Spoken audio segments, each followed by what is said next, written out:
Shutterstock 56 years ago, President John F. Kennedy challenged our country to land on the moon, which led to technological breakthroughs improving health, including the CAT scan and programmable pacemakers. Today, we should embrace new technologies to improve mental health and treat addiction with the same sense of urgency. In fact, the final recommendations of the President's Commission on Combating Drug Addiction and the Opioid Crisis identify some of those technologies, specifically telemedicine, as a critical component of the plan to reverse the concurrent opioid and suicide epidemics.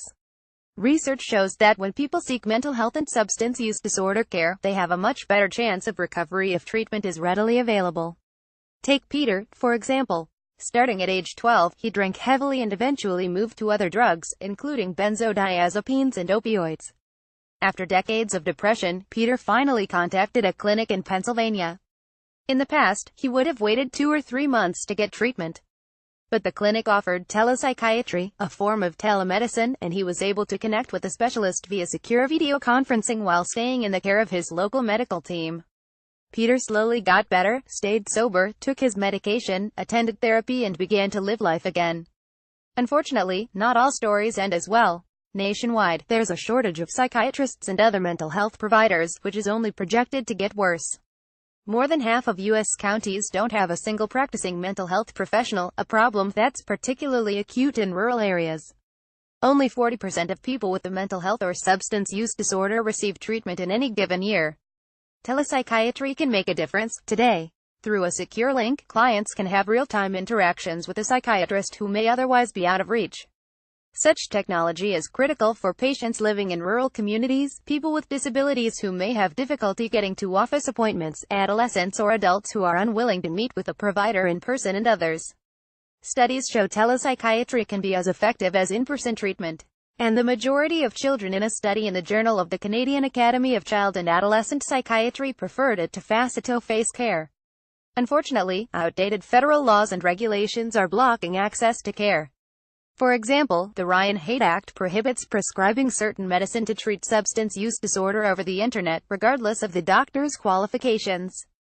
That law was designed to combat sham internet operations, but its overreach has deterred legitimate psychiatrists from practicing telepsychiatry.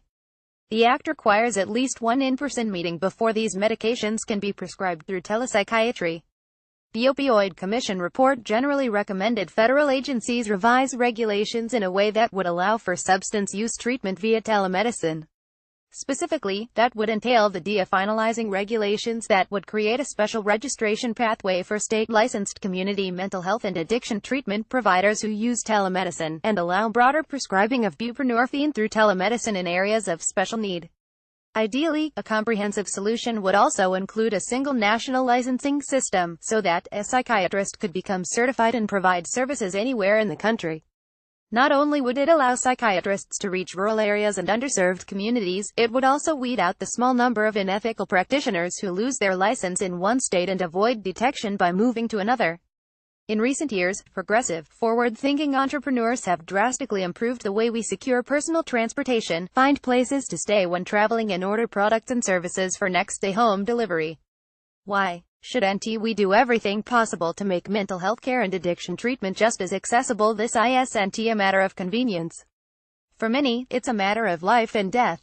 Patrick J. Kennedy is a former congressman from Rhode Island and a member of the President's Commission on Combating Drug Addiction and the Opioid Crisis. Jonathan Evans is the president and CEO of Innovatal Telepsychiatry.